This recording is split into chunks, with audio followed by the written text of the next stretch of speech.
Querido Padre Celestial, te agradecemos porque esta noche nos has traído una vez más, Señor, hasta este lugar.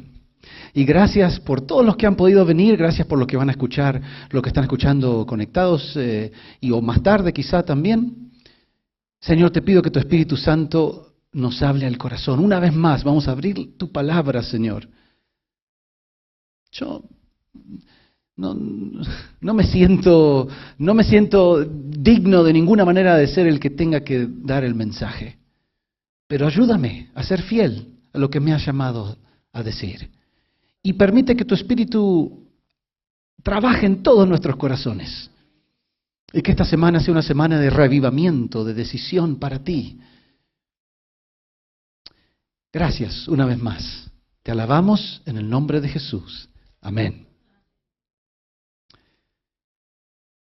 En esta noche vamos a ver una de las historias más impactantes de la historia de Ezequiel. Hemos titulado el tema Restauración de Amor. Pero podríamos haberlo titulado de muchas otras maneras. Es una historia que son los verdaderos, por así decirlo, el verdadero... Bueno, no le voy a decir, vamos a estudiar. Vamos a ir directamente al libro de Ezequiel. Ahora que ponemos el slideshow ahí. Me acuerdo cuando fui hace 2 años, fuimos de un viaje misionero a Costa Rica, conocí a una hermana que se llamaba María. Y había estado viniendo a reuniones parecidas a estas, ¿no? Que estábamos predicando, los estudiantes ahí de la academia, estábamos predicando y a mí me tocó una de las iglesias. Y bueno, estábamos predicando, compartiendo, y la fui a visitar. Me acuerdo que me dio bastante miedo porque era la primera... No estoy muy acostumbrado a andar en motocicleta, y el obrero bíblico... estudiante de teología de la universidad de ahí de Costa Rica, me dice, bueno, podemos ir a visitar, pero mi vehículo es la motocicleta. Y digo, bueno, está bien, vamos. Y entonces me subí atrás y él empezó a andar. Y él se reía porque se ve que yo me agarré bien fuerte. Y él se reía un poquito. Y ya después de un ratito me relajé un poquito. O sea, bueno, está todo bien, ¿no? Pero él iba y entraba. No sé si han estado en una motocicleta en Costa Rica antes. Pero así cuando el tráfico está bien trabado, ahí por el otro lado. Y bueno, pues llegamos y fuimos a visitar a la familia. Era una hermana que había estado en la iglesia. Pero me habían dicho que no estaba segura si quería seguir a Cristo o no. Y yo llegué pensando, orando, que bueno, iba a tener que convencerla, ¿no? De que dé su vida a Jesús. Y llegué y empezamos a conversar. Y entonces le pregunto, ¿cómo está tu relación con Jesús? Y me dice, mire, pastor, esta semana, este mes... Dios me ha estado hablando al corazón, me ha dicho que necesito bautizarme. Yo pensaba que la iba a tener que convencer. Y el Espíritu ya había hecho el trabajo difícil para mí. O sea, ya había hecho, lo único que le tenía que preguntar es, bueno, entonces, ¿cuándo? ¿Quieres hacerlo ahora? Y entonces ahí estuvimos hablando y ella no se sentía, me acuerdo que no se sentía, me dijo con lágrimas, no me siento digna, pastor. Quiero, pero no me siento digna. Y yo le dije, bueno, pero ninguno es digno, ¿no? ¿Qué más estás esperando? Y entonces, gracias a Dios, esa semana decidió bautizarse, ahí en Costa Rica, me acuerdo. Había otro señor que fuimos a visitar, que traía las visitas en su van. Por 20 años había estado trayendo visitas a la iglesia a campañas, así como esta. Y fuimos a visitarlo también a él. Pero él no quiso bautizarse. Por otras razones. Más que nada porque él se había bautizado como niño, como bebé.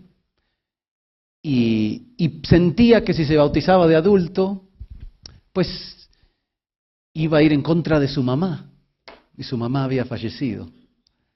Entonces estuvimos hablando con él, orando, y bueno, el Espíritu Santo trabaja en el corazón a su tiempo y a su manera. El trabajo del sembrador es sembrar. Ese es mi trabajo, lo único que puedo hacer. Pero la decisión de cada uno y el Espíritu Santo, como vamos a ver hoy, es el trabajo del Espíritu Santo entre Dios y tu decisión. Cada uno tenemos que tomar una decisión. Todos los días, todos los días. Vamos a abrir entonces el libro de Ezequiel. Estos mensajes, yo sé que han sido fuertes, es fuerte, el libro de Ezequiel es fuerte, no es para débiles. Es fuerte porque los mensajes son impactantes, porque Dios estaba tratando de llamar a su pueblo con tanto amor y era ya lo último, el pueblo de Israel. Bueno, Jerusalén finalmente fue tomada. Vamos a leerlo en el capítulo 33. Este capítulo es marca un capítulo muy importante en el libro de Ezequiel porque cambia un poco el libro después de aquí. Entonces el capítulo 33, versículo 21, finalmente cae la ciudad de Jerusalén. Fíjense ustedes cómo dice Ezequiel 33, versículo 21, y dice: aconteció en el año 12º de nuestro cautiverio, es decir, 12 años después de que Ezequiel había estado ahí, en el mes 10º, a los 5 días del mes, que vino a mí un fugitivo de Jerusalén, diciendo: la ciudad ha sido conquistada. La ciudad ha sido conquistada. Es decir, Jerusalén ha sido destruida. Y era la tercera vez que Nabucodonosor aparecía en Jerusalén. ¿Se acuerdan que vimos que 3 veces fue Nabucodonosor a Jerusalén? Y cada vez como que hacía más, como se acercaba más a destruirla, pero no quería destruirla, como que quería decir: bueno, vamos a ver si podemos hacer que me sirvan sin tener que destruirla. Pero ellos no, porque no habían escuchado el mensaje del profeta Jeremías, también no se habían arrepentido, finalmente, y seguían buscando a Egipto, llamando a ayuda a Egipto. Ellos trataban decían: no vamos, aunque Dios se les había dicho, arrepiéntanse y sirvan a Nabucodonosor. Pero ellos no querían. Bueno, finalmente Nabucodonosor dijo: ya está. Y esta era la tercera vez que venía y destruyó. Ahí fue cuando destruyó el templo, lo quemó, sacó todas las cosas, se las llevó a Babilonia. Todo eso hizo la tercera vez. Y aquí una persona escapó de eso y vino a donde estaban en Babilonia Ezequiel y sus amigos. Un fugitivo. La ciudad ha sido conquistada. Versículo 22, y la mano de Jehová había sido sobre mí la tarde antes de llegar el fugitivo y había abierto mi boca, porque se acuerdan que Dios le había dicho: tú vas a estar mudo hasta que Jerusalén caiga. Y finalmente, Jerusalén entonces es conquistada y Dios le permite hablar nuevamente. Y abrió mi boca y ya no más estuve callado. Y uno podría pensar: bueno, ya está. Se acabó la historia del pueblo de Israel. Dios dejó, porque es por las decisiones de ellos, ¿no? Se apartaron de Dios. Dios no podía ayudarlos, no podía defenderlos, como hemos estudiado. Era la decisión de ellos. Y bueno, ya se terminó la historia ya está, ¿no? Jerusalén fue... Pero no es verdad. No es verdad. Porque a pesar de todos los mensajes fuertes que Dios les ha estado dando, todas las advertencias de amor, todos los llamados que Él está tratando de hacer para que recapaciten, más allá de eso, Dios quiere darle a su pueblo esperanza. En un momento difícil, aun cuando nosotros estamos rechazándolo, Él quiere darnos esperanza. Y quiere decir que más allá de lo que su iglesia nos toque vivir, Él, como dijimos ayer, seguirá siendo fiel a esa promesa. Y Él va a restaurar todo. Fíjense, cuando pareciera que todo está perdido, no sé si te has sentido alguna vez así.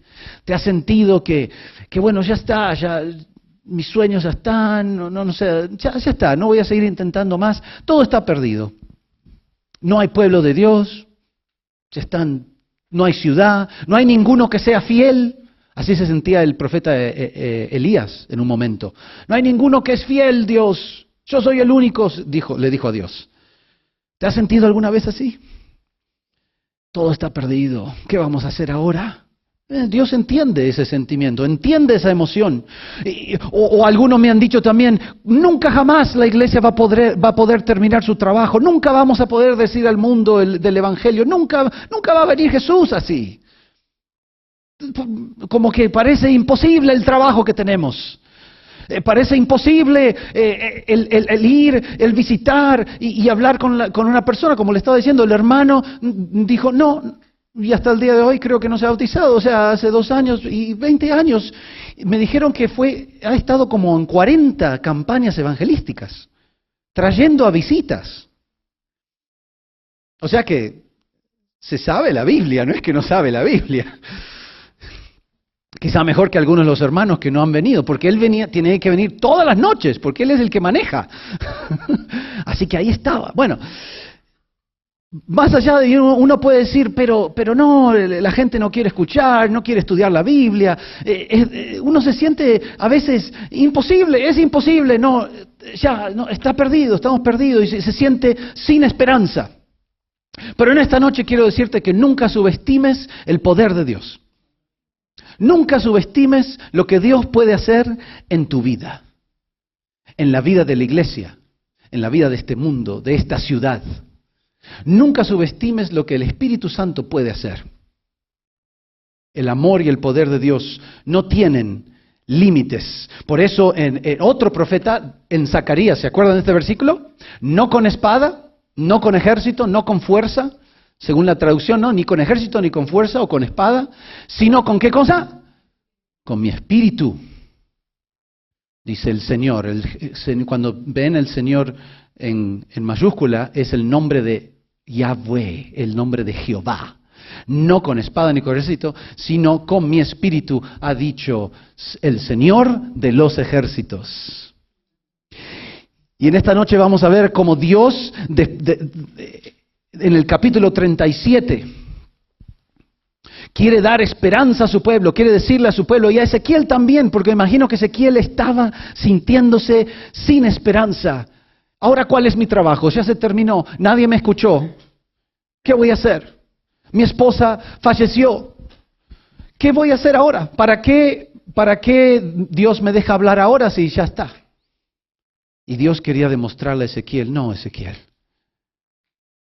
tienes que acordarte que yo pienso mucho más grande que tú. Yo veo muchas más cosas que tú. Tú no entiendes, pero yo quiero mostrarte algo. Entonces el capítulo 37 dice que lo llevó en visión a un valle extraño. Un valle, podríamos decir, típico para las fiestas de esta época. Para Halloween. O el Día de los Muertos, que muchas culturas celebran también. Típico para eso. Y yo no lo pensé honestamente. Yo simplemente estaba pensando, tenemos que hablar de esta historia. No podemos predicar del libro de Ezequiel y no hablar de esta historia. Y así quedó. En la semana donde el mundo celebra de alguna manera sus ideas acerca de los que hemos perdido. Y ahí lo llevó Dios a un valle lleno de ¿qué cosa? De huesos secos. Secos, dice Ezequiel. El capítulo 37, ¿están ahí? ¿Ya lo buscaron? La mano de Jehová vino sobre mí y me llevó en el espíritu de Jehová y me puso en medio de un valle que estaba lleno de huesos. Y me hizo pasar cerca de ellos por todo en derredor, y aquí que eran muchísimos sobre la faz del campo, y por cierto, secos en gran manera. Imagínense que Dios los lleva a un lugar así. ¿Cómo te sentirías, no? Qué extraño. Y no puedes caminar sin pisar huesos secos. Y te das cuenta que no, claramente, y Dios te dice, mira, camina, busca. ¿Hay alguna señal de vida en este lugar? Tú tienes que decirle, no, no veo, no hay nada, pero nada. Es claramente estos que simbolizan a Israel. O sea, Ezequiel entendía, el pueblo, ya no hay vida, ya está, todo se ha perdido. Y Dios quería llevarlo ahí, a ese lugar. Parecido a un monte. Este era un valle, pero hubo un monte en la historia del universo donde parecía que todo estaba perdido, donde hubo muerte también. El monte se lo llama como qué, el Calvario o el Gólgota. Todo estaba perdido. Los discípulos pensaron, ya está. Aquí Él murió y ya está. Lo pusimos en la tumba. Las mujeres que lo seguían ni siquiera tuvieron tiempo para poner las especies y todo lo que querían hacer. Tuvieron que cerrar la tumba. ¿Se acuerdan? Así como este valle, lleno de muerte, sin esperanza, sin vida.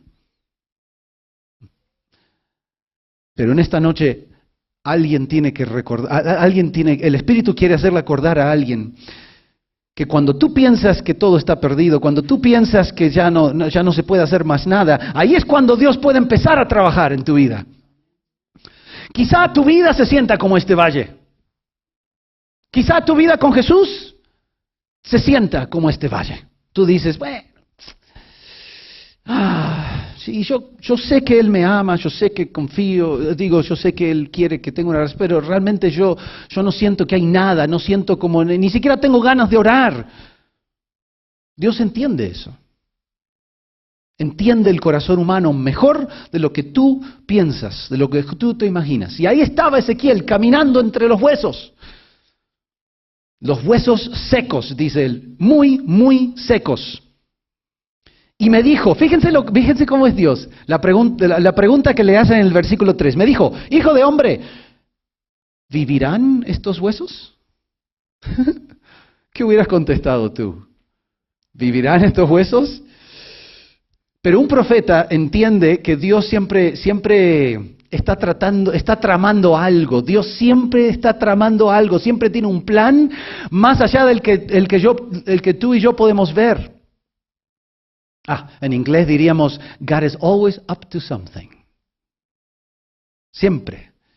Entonces Ezequiel no sabe qué contestar y le dice, Señor Jehová, tú lo sabes. Yo, la verdad, no quiero ni decir que sí ni que no sé qué estamos haciendo aquí, me parece un poquito extraño esto. Tú lo sabes. Y fíjense lo que le dijo.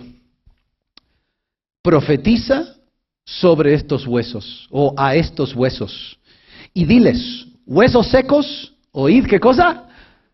Palabra de Jehová. Y esto es lo que le vas a decir. Así ha dicho Jehová el Señor a estos huesos, he aquí, yo hago entrar espíritu en vosotros y viviréis. Y pondré tendones sobre vosotros. De paso, esto va a ser una clase de anatomía también. Predicación y clase de anatomía, las dos gratis, Huesos secos, oí palabra de Dios. Mire, dice y habla, aquí yo hago entrar espíritu en vosotros y viviréis. Versículo 6, pondré tendones sobre vosotros, haré subir sobre ustedes carne y os cubriré de piel y pondré en vosotros espíritu y viviréis y sabréis que yo soy Jehová. Ahora, hay que tener fe para realmente empezarle a hablar a huesos muertos así, secos. No hay nada. No hay ninguna señal de que nada va a pasar en este lugar. Quizá te sientas también a veces que la iglesia, ¿cómo podemos despertar a la iglesia? No quieren, nadie quiere esto, lo otro. Yo entiendo, yo sé. O las escuelas. Yo por 20 años estuve trabajando en escuelas como capellán, director de música. Eso era el ministerio que yo hacía hasta que Dios dijo, necesito que estés en Campion ahora como pastor asociado. Y ahí estoy. Y le agradezco mucho a Dios por esa asignatura, pero las escuelas adventistas, un ministerio hermoso, pero muy, muy difícil. Muy difícil. Y cada año del que yo he estado enseñando, se ha hecho más difícil, por muchas razones. Y es fácil quedarse sin esperanza. Pero no podemos hacer nada. Aquí ya está. Mejor, no sé, mejor voy a hacer otra cosa. Pero Dios dice, no, necesito que tú profetices. Y Dios podría haber hecho el milagro sin Ezequiel, ¿sí o no? Pero Él quería que Ezequiel sea parte del milagro. Él quería que Ezequiel sea su portavoz a los huesos. Él quiere que tú seas parte del plan que Él está tramando para este lugar, para tu vida, en este momento. Entonces, Ezequiel, me encanta Ezequiel, él dice, profeticé, pues, como me fue mandado. Obedecí a Dios. ¿Qué le iba a decir? No le iba a decir que no. Cuando Dios te dice algo, en este caso, no todos los profetas, Jonás no lo hizo así, ¿no? Es otra historia. Pero él profetizó como me fue mandado. Y empezó de repente, empezó a hablarle a los huesos. Huesos, así dice la palabra de Dios, imagínense. Así dice la palabra de Dios, que el Espíritu va a entrar a ustedes y Dios les va a poner tendones y músculos y piel y van a volver a vivir. Y empezó a caminar pero un campo grande, un campo grandísimo. Imagínenselo. Y empezó a hablar y se lo escuchaba de lejos. Si hubieras estado en ese campo, lo hubiera escuchado de lejos, gritando, alta voz, predicándole a los huesos muertos. Y si hubieras estado ahí, quizás les hubiera dicho, Ezequiel, cuida tu voz, vas a perder la voz, ¿para qué? Ya está, no hay esperanza aquí. Pero él siguió y predicando y caminaba y predicaba y caminaba y predicaba y profetizaba a los huesos. Y de repente, en un momento, escuchó un ruido de una parte del campo. Los ruidos entre huesos. Cosa extraña, ¿no? Y de repente se dio vuelta. Y Dios le dijo otra vez, seguí, dale. Y siguió y escuchó ruido por otro lado. Y a medida que empezó a caminar más, ahí vio que de repente los huesos empezaban a juntar, los chiquititos con los grandes y todo, y el cráneo y todo empezó a juntarse uno con otro, un ruido muy grande. Y él mirando, ¡wow! Y no solamente los huesos, porque una vez que se juntaron los huesos, ¿qué pasó? Entonces, versículo 8. No, perdón, he aquí un temblor en el versículo 7, y los huesos se juntaron, cada hueso con su hueso, y 8, y miré, y he aquí tendones sobre ellos, así que los tendones empezaron a aparecer, así empezaron a aparecer de la nada, como que un acto de creación. Eso es lo que Ezequiel estaba mirando. Y los músculos, a ustedes que les gusta anatomía, me pueden decir todos los nombres de los músculos. Yo me confundo. Pero bueno, hay los músculos pequeños, los músculos grandes, y así todo el cuerpo. Y cosa extraña, y toda la cara. Y él sigue diciendo que siguió mirando, y después los músculos y la piel cubrió por encima de ellos. Pero no qué. No había espíritu. Era materia orgánica, pero no había espíritu. Así como Adán en Génesis, ¿se acuerdan cuando Dios combinó, hizo primero del polvo, era como que estaba haciendo una escultura de polvo de material orgánico, hizo todos los órganos, todo lo hizo, pero no había un ser viviente. Y entonces Dios le vuelve a hablar. Versículo 9. Y me dijo, profetiza al espíritu ahora. Profetiza, hijo de hombre, y di al Espíritu, así ha dicho Jehová el Señor, Espíritu, ven de los cuatro vientos y sopla sobre estos muertos y vivirán. La palabra espíritu en hebreo se puede traducir como aliento o como viento. Es la misma palabra que en Génesis se usó cuando dice que Dios sopló su aliento de vida en Adán. La misma palabra. Entonces ahora se supone que Ezequiel tiene que profetizar al aliento de vida, al espíritu, que venga. Así ha dicho Jehová. Versículo 10. Profeticé. Me encanta la actitud de este profeta. Profeticé como me había mandado y entró espíritu en ellos. Así que, así como lo había hecho con los huesos, empezó a caminar por todo el campo y empezó a profetizar. Espíritu, ven a estos cuerpos que están aquí por todo este campo, miles de cuerpos por todos lados. Ven a estos cuerpos, ven a este, y ven a este, ven a este. La palabra de Dios les ha dicho que el Espíritu, y así los pueden escuchar. No sé cuánto tiempo tardó, porque era un campo grande. O quizá enseguida empezó, enseguida fue. La cuestión es que a medida que él profetizaba, escuchó viento. Y yo me lo imagino, ¿no? Que fue tanto el viento que él tenía que sostenerse y vino el viento por todo el campo así y de repente que empezaron a mover manos de uno. Ay. Empezó a hacer la mano de uno, un acto de creación es lo que estaba haciendo desaparecer él. Enseñándole que cuando tú y yo, seres humanos, pensamos que todo está perdido, Dios te ha planeado todavía. Hay esperanza para ti, hay esperanza para tu vida. Dios puede renovar, Dios puede restaurar. Por eso el tema se llama restauración de amor.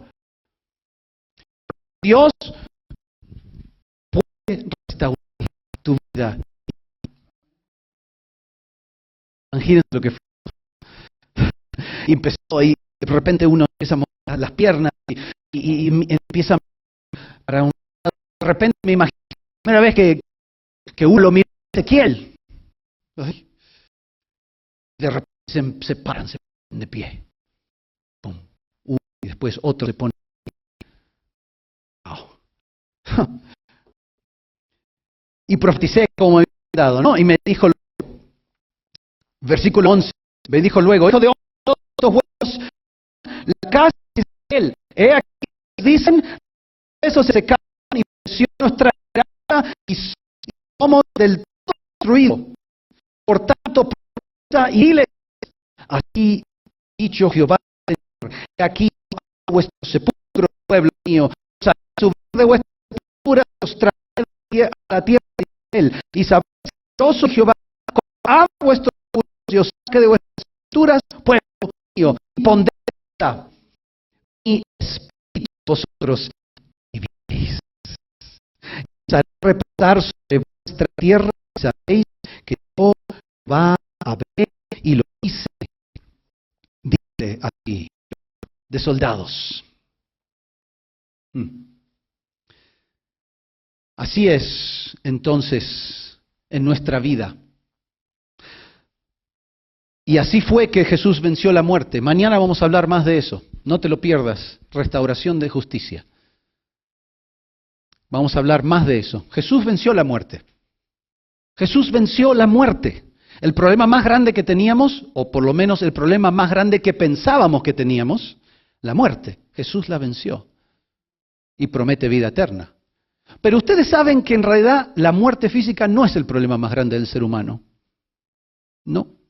La muerte espiritual es aún más grande. El milagro más grande no es que Jesús pueda resucitar a alguien físicamente, sino que Él pueda restaurar a alguien espiritualmente. Por eso cuando el paralítico vino del techo, ¿se acuerdan la historia? Jesús no lo sanó enseguida porque Él entendía que el paralítico necesitaba un milagro espiritual. Y le dijo, tus pecados te son perdonados. Solo Dios puede perdonar. Justamente, les dijo, justamente. Y para que sepan que yo puedo perdonar, después le dijo, toma tu lecho y anda. Y se fue contento el hombre, dice la Biblia. Porque el milagro más grande es el milagro que Dios hace en tu corazón y en mi corazón, donde hay huesos secos. Ahí puede Dios hacer un milagro de renovación, de restauración. Y una vida que ha sido restaurada y transformada, como mi hermana María en Costa Rica, como su hermano que casi se murió 2 veces. Le decían Lázaro en el hospital, porque los doctores ya lo habían dado por muerto.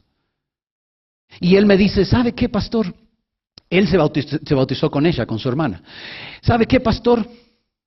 Para mí el milagro fue más grande, no fue que Dios me mantuvo con vida esas 2 veces. Uno había sido en el océano, que casi se muere perdido en el océano. Y otra con una enfermedad. Me dice, más grande que esos 2 milagros fue que Dios cambió mi corazón.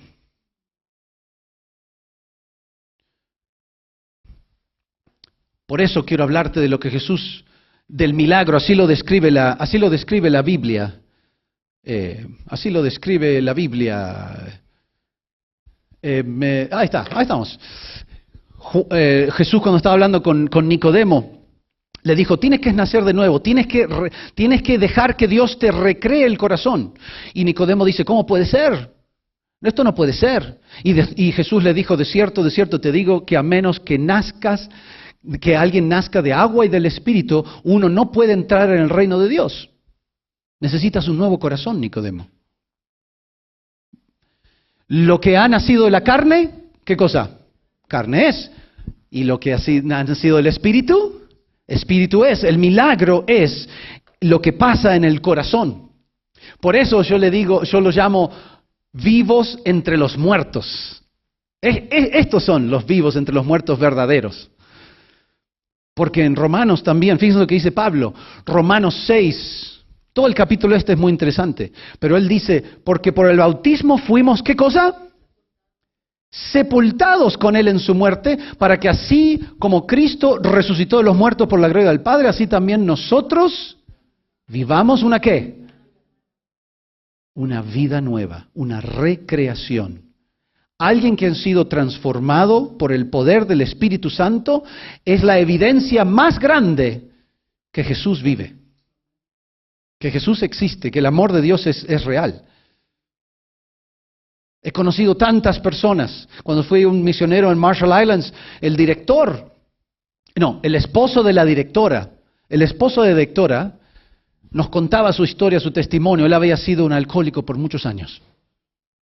Y nos contaba su historia, con lágrimas en los ojos a los misioneros. Yo era joven, tenía 20 años, 19. Me acuerdo que nos contaba su historia.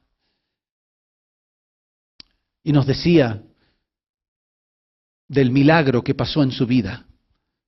Y nos decía, porque él fue al programa Alcohólicos Anónimos, que ha ayudado a mucha gente por muchos años. Y él nos decía que seguía siendo alcohólico en realidad. Yo nunca dejé de ser alcohólico, nos decía. Pero es que Dios, el poder de Dios y la ayuda de toda la gente que me ha ayudado por tantos años, me han dado la victoria. ¿Huesos secos? ¿Adicciones? ¿Cuál es tu problema? No me digas que no tienes. Tú tienes un problema, yo tengo un problema, todos tenemos problemas, todos tenemos tentaciones, todos tenemos tendencias que Satanás intenta agarrar para destruirnos, para sacarnos esa esperanza. En esta noche Dios te está diciendo, donde tú crees que no se puede cambiar, lo que tú creas que no se puede transformar, yo te estoy diciendo que mi espíritu lo puede hacer. Hijo de hombre, como le dijo a Ezequiel, profetiza. La palabra y el espíritu. Esas 2 cosas juntas. Sigue diciendo Pablo, o más tarde en el capítulo, así también ustedes consideren que están muertos para el pecado, pero que están vivos para Dios en Cristo Jesús. No reine pues el pecado en su cuerpo mortal, de modo que obedezcan a sus malos deseos, dice Pablo. Y sigamos avanzando, y después el versículo 13, ni tampoco presenten sus miembros al pecado como instrumentos de injusticia, sino más bien preséntense a Dios como vivos, ahí está, como vivos, ¿qué cosa? Entre los muertos. ¡Ja! Y sus miembros a Dios como instrumentos de justicia. Por eso es importante el bautismo, porque simboliza una muerte espiritual, simboliza que yo dejo de vivir solo y empiezo a vivir mi vida nueva con Jesús. Por eso es importante también el símbolo del agua. Ustedes saben que como pastor es una de las cosas más bonitas. Me gusta la perspectiva que tengo cuando alguien se bautiza. No solo porque obviamente me toca orar por la persona, ¿no? Te bautizo en el nombre del Padre, Hijo y Espíritu Santo. Sino también porque mi perspectiva es así. Veo cómo el agua cubre la cara de la persona.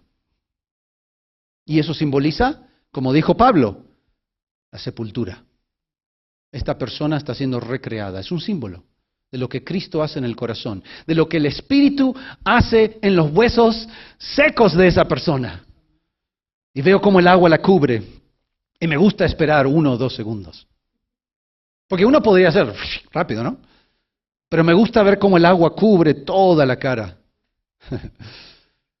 Así que ya saben, si quieren que los bautice, tomen un buen...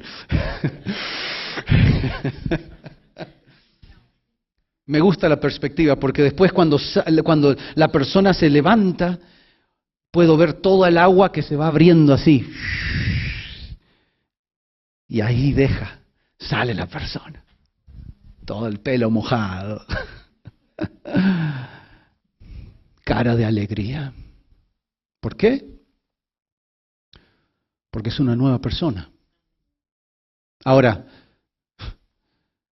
los que hemos sido bautizados sabemos que no significa que de repente eres perfecto. Para nada. Satanás dice, este quiere seguir a Jesús, lo voy a atacar más. Voy a pedir más permiso, voy a intensificar más demonios hacia él. Así es. Mas sin embargo, una vez que experimentas esa nueva vida con Jesús, nunca quieres volver atrás. Experimentas la libertad de esas adicciones, libertad de esos sentimientos erróneos acerca de ti mismo, libertad de saber que Dios realmente te ama, Dios realmente te ama, así como lo dice la Biblia. Jesús dice, sabrás la verdad y la verdad te hará libre, libre de verdad. Dice Jesús, yo he venido para que tengas vida y para que tengas vida en abundancia, como dicen en Costa Rica, pura vida. Esa es la pura vida verdadera.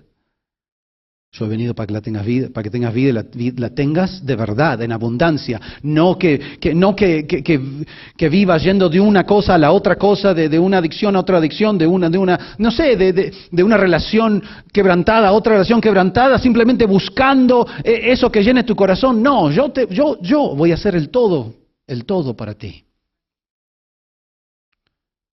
2 Corintios, de modo que si alguno está en Cristo, ¿qué cosa es? Nueva criatura. Las cosas viejas pasaron, he aquí, todas son hechas nuevas. Los ligamentos, los músculos, la piel, los órganos, todo Jesús puede renovar y restaurar. Y la Biblia dice que cada mañana su misericordia se renueva. Cuán dulce es Jesús. Porque aún después de bautizarse, yo me bauticé cuando tenía 12 años. Y aún después de bautizarse, obviamente uno tiene días muy difíciles donde piensas, Jesús ya no me ama. O ya no puedo trabajar para Dios. O no sé, te sientes que ya no tienes esperanza. Ni para ti, ni para tu familia, ni para la iglesia, ni para nada. Y todo está mal, todo está mal. Puedes hasta entrar en una depresión. Y es difícil.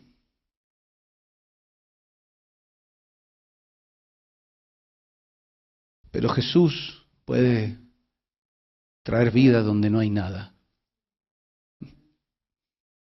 A una vida y donde la gente puede decir, no, pero acá nada va a pasar. Y Jesús dice, tú dices eso porque no conoces mi poder. Porque no conoces lo que yo puedo hacer. El capítulo no termina ahí. El capítulo termina con una hermosa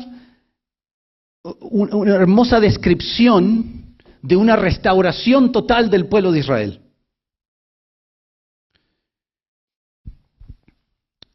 Desde el versículo 21 al 28 habla de cómo Dios los va a traer de vuelta y van a ser su pueblo una vez más.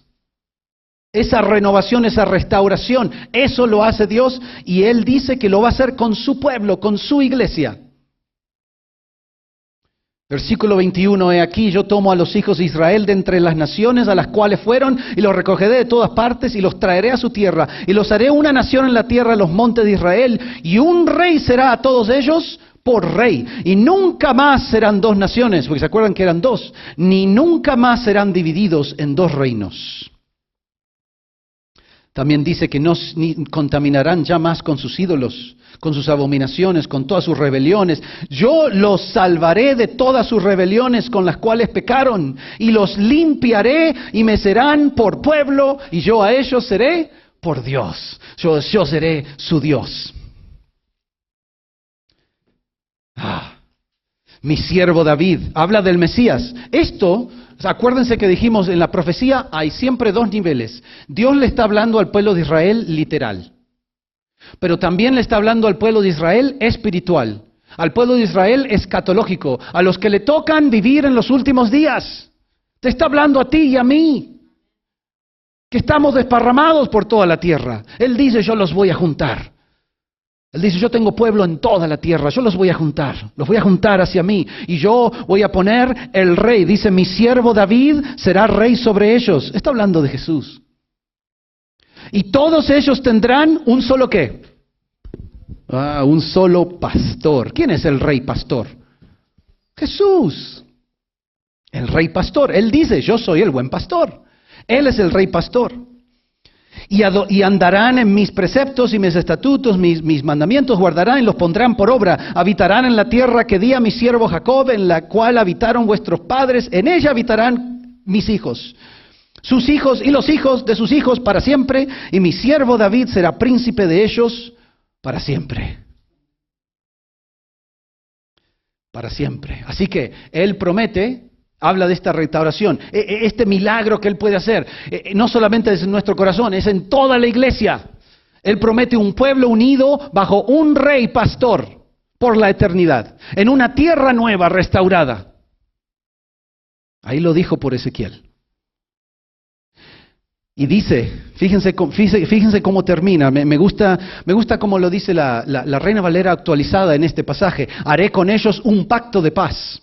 Será un pacto eterno con ellos, los multiplicaré y pondré mi santuario, ¿en dónde? Entre ellos para siempre. ¿Usted sabía que la profecía dice que Dios va a mudar su santuario, va a mudar su trono? Se va a mudar a la tierra, al lugar donde todo estaba muerto y perdido para siempre, al lugar donde hubo más dolor en todo el universo, en ese monte Calvario donde todo el universo vio como el príncipe de paz murió. Ahí, dice Jesús, ahí quiero poner mi trono. Ahí quiero reinar. ¿Por qué? Porque Dios es un Dios de restauración. Dios permitió que todo este mal pasara, permitió que el querubín cayera, que Él hiciera lo que libre albedrío, Él le permitió estar en el árbol, permitió a los seres humanos todas las decisiones que ha permitido hacer. Él permitió eso, sabiendo que Él podía restaurarlo todo, sin forzar a nadie, ofreciendo amor, ofreciendo eternidad con Él. Dice, ahí mismo voy a poner mi santuario, y ellos serán mi pueblo, y cuando mi santuario esté en medio de ellos para siempre, sabrán las naciones que yo, el Señor, santifico a Israel. Así termina el capítulo. De los huesos secos, los huesos muertos. La situación que parecía totalmente sin esperanza, así termina, con la historia de completa restauración. Te pregunto en esta noche, ¿cuáles son tus huesos secos en tu vida? ¿Qué situación... ¿A qué situación te estás enfrentando en este momento que tú piensas no puede cambiar jamás?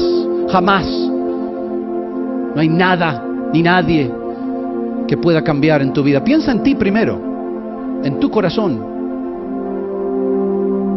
¿En qué parte de tu vida vives sin esperanza? y entrégaselo a Dios. Dile a Dios en esta noche: este es mi valle de huesos secos. Aquí está. ¿Acaso tú puedes profetizar también? Dame la fuerza para hablar tu palabra, para hablar verdad a esta situación, y que tu espíritu venga y sople y cambie lo que yo no puedo cambiar. Me pregunto si hay alguien en esta noche que quiere que el espíritu restaure, renueve tu corazón. Me pregunto si hay alguien esta noche que esté dispuesto, que quiera morirse en el bautismo para vivir una vida nueva en Cristo. El Espíritu lo puede hacer, yo no.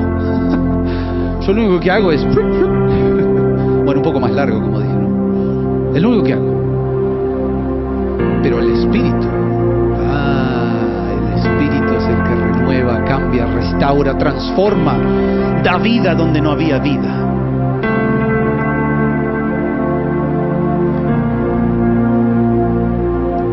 Les puedo contar de Michael. Hablando de tardarse un poco más, hoy me tardé un poco más. Sorry, but not really.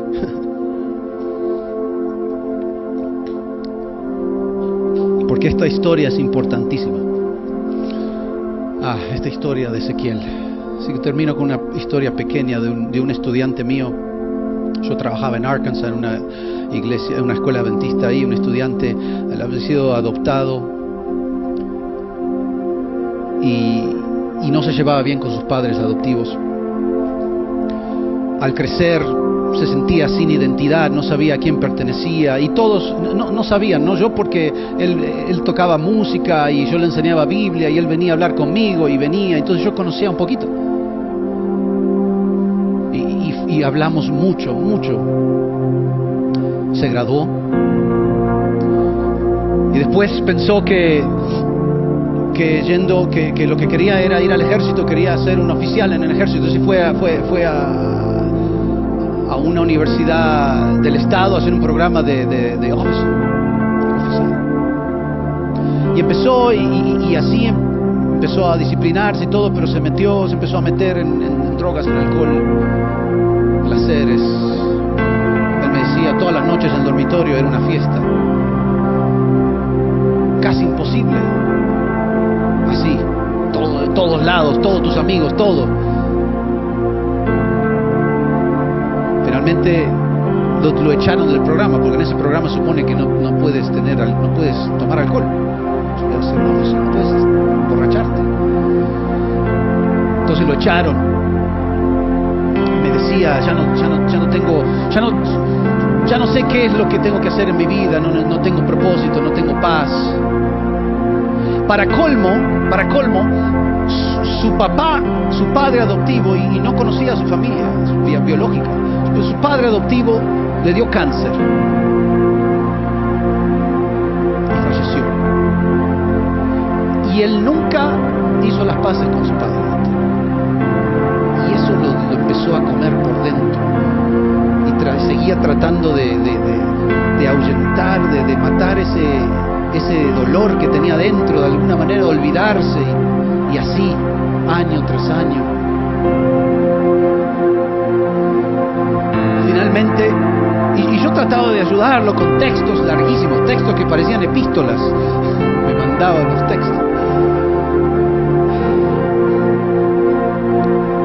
Finalmente, de alguna manera milagrosa, se le abrió la posibilidad de ir a una universidad adventista, la misma que yo fui, que se acuerdan que yo le dije el dormitorio, que propuse matrimonio con Jennifer. Bueno, esa misma, se le abrió la oportunidad y fue, sin esperanza de nada. Fue porque era lo que tenía delante, de voy a ir, ¿qué va a hacer?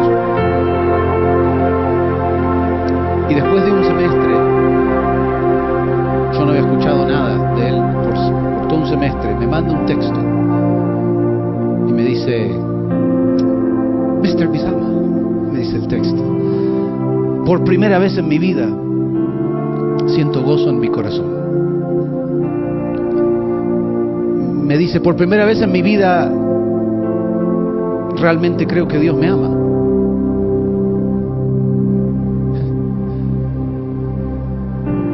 Yo honestamente no sabía cómo iba a ser Dios, pero yo seguía orando, seguía tratando, seguía diciéndole. Después de estar 2 años conocí a una linda dama en Southwestern. Se ve que esa universidad está bien, ¿no? Porque los muchachos encuentran damas, las damas encuentran muchachos. Southwestern, ahí búsquenlo en Texas. Y se casaron. Hoy en día él está estudiando para ser capitán de bomberos. Va a tomar su examen en enero. Si lo pasa, sería el capitán más joven de toda esa área de Dallas. Vive en el este de Dallas. Y me dice, estoy viviendo una vida que nunca me hubiera imaginado que Dios podía hacer esto en mi vida. Se perdonó a sí mismo por no hacer las paces con su papá adoptivo. Y después de mucho tiempo encontró a su familia biológica y los perdonó a ellos también. Y ahí está, los huesos secos, viviendo una vida en abundancia. No fácil, no, claro que no. Para que él llegue ahí ha sido muy difícil. Pero Dios hizo lo imposible en la vida de él. Dios puede hacer lo imposible en tu vida también. Mientras canto, es un milagro. El milagro está en el corazón. Si tú sientes que Cristo te ha tocado, si quieres renovar tus votos al Señor, lo mismo de siempre, en algún momento de la canción, ya los veo como son, esperan hasta la segunda estrofa, el segundo coro para pararse. Está bien, párate cuando tú sientas que tienes que pararte. Y si quieres en esta noche decir, yo estoy listo para bautizarme, estoy listo para morir y vivir una nueva vida en Cristo, ven aquí cerca de mí donde después podemos orar juntos.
Padre, renuévanos a cada uno de nosotros con tu espíritu y tu palabra. Que nuevas criaturas seamos, vivos entre los muertos. Que lo imposible para el ser humano se haga realidad en nuestros corazones. Que lo imposible para el ser humano se haga realidad en nuestra familia. Que nuestros amigos digan, pero ¿quién eres tú? Tú ya no hablas como hablabas antes. Porque el Espíritu de Dios me hizo una nueva persona. Que lo imposible para el ser humano se haga realidad en tu iglesia. Aquí, en el norte de Colorado, en Greeley, en Loveland, en toda esta conferencia. Reavívanos, así como lo hiciste con los huesos secos. Porque te lo pedimos en el único nombre que es poderoso para salvar y para renovar y para transformar, el nombre de aquel Rey Pastor, Cristo Jesús. Amén.